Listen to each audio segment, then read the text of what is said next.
So probably no surprise here, social media is a part of most of our junior high and high school students' technology use. And Professor Scott Grant has an important message for kids when it comes to social media.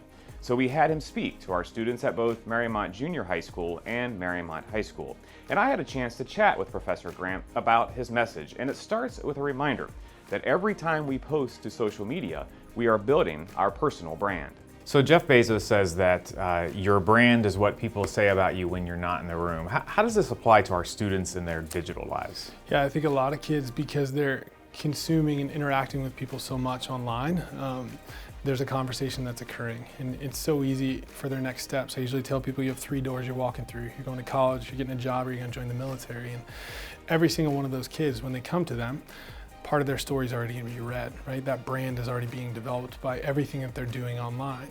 The kids clearly articulate that in person, but the other conversation is always there. And I think it's so important for them to understand this conversation to read is so much easier than having you come and do a one-on-one, face-to-face. And when they start to understand what that experience is that they want the conversation to be, they can become so much more powerful with everything that they want to do moving forward.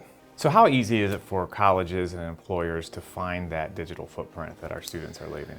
Yeah, I show students in the presentation and in all the presentations, when you Google someone, just name, location, you'd be amazed at what that first page looks like. Even I show them mine. On mine, I have my LinkedIn, my Twitter, and ratemyprofessors.com. I know that what my first page story looks like is probably going to be seen by every single employer. When I worked in a school, every time we got an applicant, we would look at their resume and then they would go in a Google search file. And we would do that quickly to find out, does this person match up to what they're saying on their paper, right? Because we want that brand value equation that we talk about. If I meet you in person and I meet you online, what is that score going to be? Because there's going to be a score from both.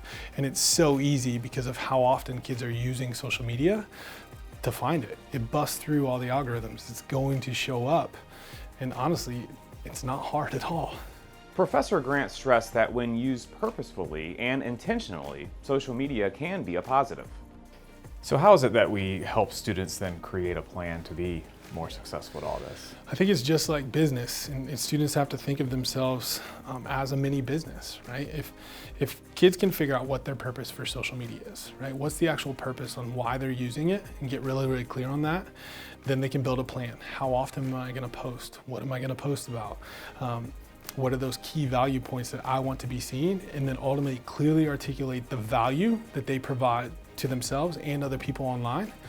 That is a very strategic standpoint that, just like businesses, can control conversations in a positive manner, right? Like students can work just like a business to actually engage people as long as they build a strategy with what I call the PPV, purpose, plan, value, because you wouldn't do anything without understanding, like, why am I doing it? How am I going to do it? And then what value does this add? It absolutely just applies to their social media as well.